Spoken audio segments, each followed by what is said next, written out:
Donc nazo adressé na moto alobeli Karine. Ah maman, yo vraiment oza na famille na ebite so oza na bana. Vraiment makambo nini ezwi yo obima na media kopesa info na yo, information na yo. Okende koloba que Karine ba empoisonné ye, Karine akokufa na décembre. Maman, makambo olobi eza trop grave. Osali erreur moko makasi maman. Soki obimaki ka pona media ba oyeba na po ba yeba yo polo baka kombo a Karine. Osali vo erreur. Bo emilie moto. Soki fera abandona mwana na problème na bino eza wapi? Bino pe boza wana le msupe ba abandona bana bino mieza la mibali bo abandona bana na bino. Hein? Banani basalela bino ba video, banani basalela bino babima na ba media. Ah, vraiment botika na no bato. Soki fera abandona mwana na ezaka affaire na famille na ye na mwasi wana. Pona ni bolinga ko ngalisa makambo baninga bo oya bino makambo ya bino banani balobelaka ba banani balobelaka. Mais yeba a partir à lelo. Likambo lobby etikali na internet ikolongwaka te. Lelo soki Karine likambo ezuye. Soki likambo zui Karine mama ezali yo. Parce que yo batindi yo oloba. Batindi yo ya kopimisa makambo. Batindi yo ya koloba que Karine akokufa na décembre. OK. To tie sikoyo attention na makambo lobi. Mais maman yeba soki Karine likambo ezuye avant décembre ou après décembre ezali yo. Bino boza ba vraiment ba saint. Bino vraiment boza ba vraiment ba véritable bateau basala kama malamu. Elingo lakisa nini vraiment bo kotisaka ba vie baninga boye. Abandona mwana pasi abandona mais ya bino bana bola kisaka sikondingi bosalaka pona basi na bino na bana na bino. Eza bien te hein. Soki ka bomoni mwa star abandonné mwana na ye botie na media. Mais ya bino ba mibali wana bo abandona bana na bango. Bosi botiango na ba media. Ebele bana bazola na kisasa kuna ba papa ba abandona bango bozwaka bango bolekisa bango na télévision po boya bolukaka ba papa na bango. Biso to kubomba video na wana vraiment na ba chive na biso.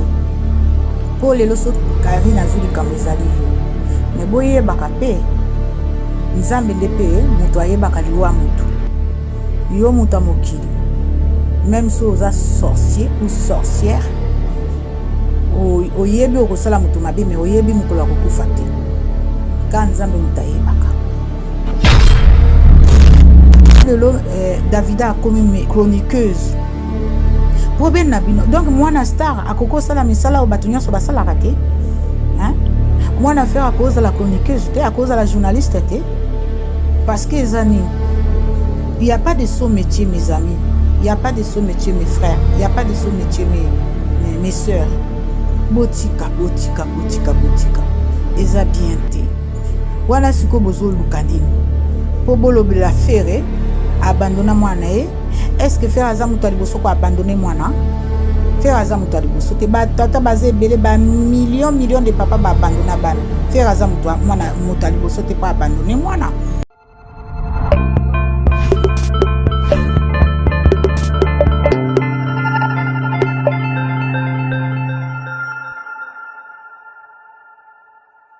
Bonjour, c'est Mère Fashion de Nantes.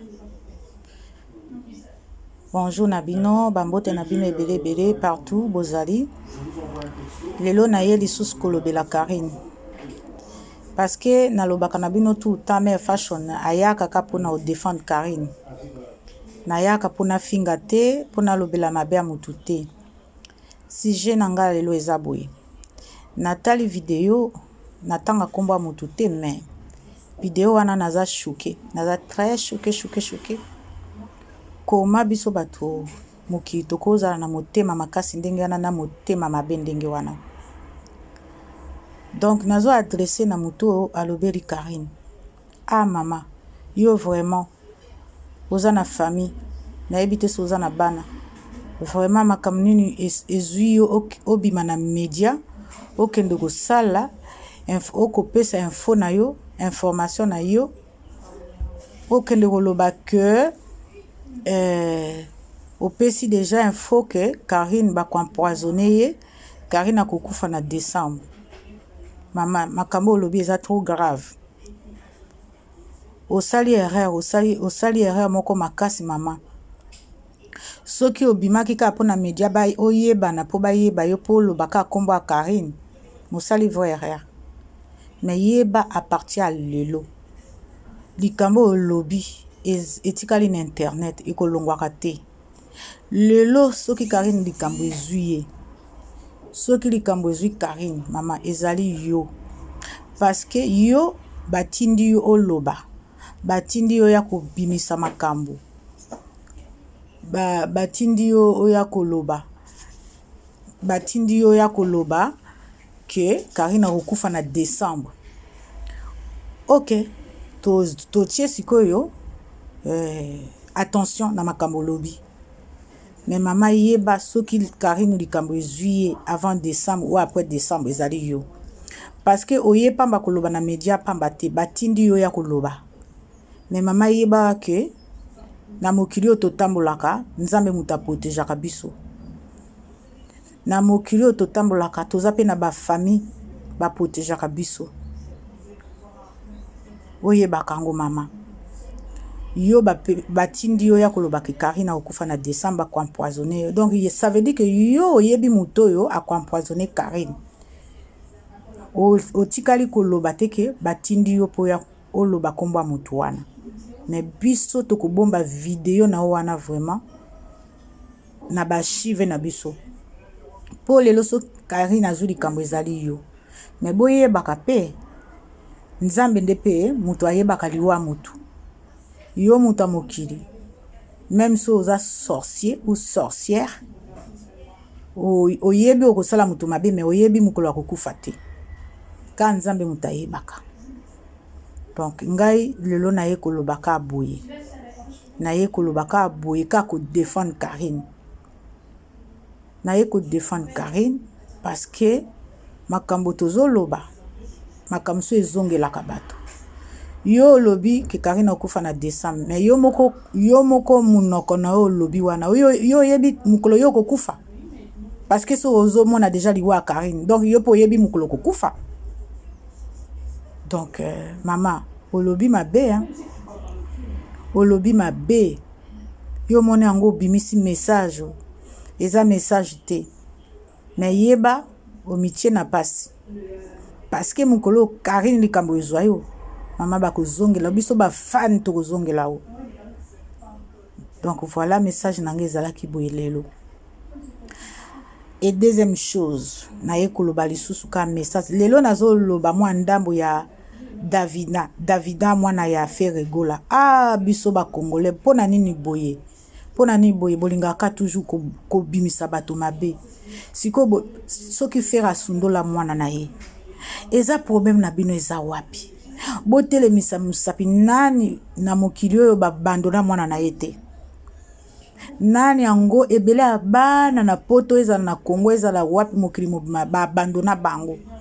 Nani yango bato wana babimana ba media. Yango bino ka pona koluka mbongo il faut bosala ka quelque chose. Ka il faut boemilie mutu. Soki fera abandona mwana na ye problème na bino eza wapi?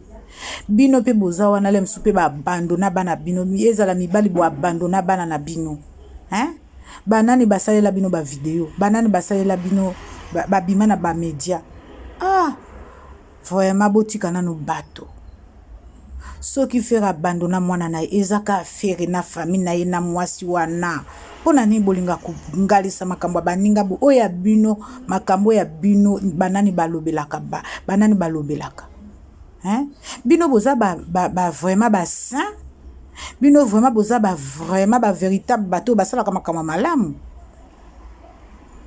Elingo lakisa nini vraiment bo kotisaka ba via baninga boye. Abandona mwana pasi abandona mais ya bino bana bolakisa kasi ko ndenge bosalaka pona basi na bino na bana na bino. Eza bien te hein. Ceux qui ka bomoni moi star abandonné mwana na ye botie na média. Mais ya bino ba mibali wana bo abandona bana na bango. Bosi botia ngo na ba média ebele bana bazola na kisasa kuna ba papa ba abandona bango bozwaka bango bolekisa bango na télévision po boya bolukaka ba papa na bango. Hein? Franchement, ce qui le Davida a commis chroniqueuse. Problème na bino. Donc moi na star akoko sala misala o batunyo so basala raté. Hein? Moi na faire à cause de la chroniqueuse, à cause de la journaliste, parce que Zani, il n'y a pas de saut métier, mes amis. Il n'y a pas de saut métier, mes frères. Il n'y a pas de saut métier, mes sœurs. Botika. Eza bien te. Voilà ce que bozo lukanini. Po bolo la faire, abandonner moi nae. Est-ce que faire azam utaliboso ko abandonner moi na? Faire azam utaliboso te ba tata bazé belé ba millions de papa ba abandonner bana. Faire azam moi na mutaliboso te pas abandonner moi na. Boni boina via baninga. Hein? En tout cas bolimbisanga hein na sujet wana bolimbisanga na fingi mutu te na lobika nde makamboza ndenge ezoleka na mokili. Batushaka na bisika batushaka te. Eza bien te. Soki ba yoki ka star, il faut beaucoup la vie à star wana. Eza bien te. Eza bien te. Lelo na suki ka bwe. Vraiment, bambote belé. Na pesimbote na sim de Nantes. Sim de Nantes na pesi bambote. Mabi ya lobi to liaki bien bakamundo lotumba kezala ki goût vraiment. Continuez ka kosala bongo. Françoise de Nantes ye atumbaka Thomson so bolingi boya na Nantes. Bolingi bolia vrai Thomson. Ou babenga ngo Thomson. Biso ba Congolais ya Kinshasa to bengaka Thomson ya Braza babengaka Mosika. Ya tumba vraiment Mosika ba mbongo ezotanga mafuta vraiment. Soki boza besoin olia Mosika. Thomson na Nantes boluka Françoise de Nantes atumbaka vraiment Mama Tumbera Mosika spécialiste ya Mosika yewana. Bambote belé à la prochaine vidéo. Merci, c'est Mère Fashion de Nantes.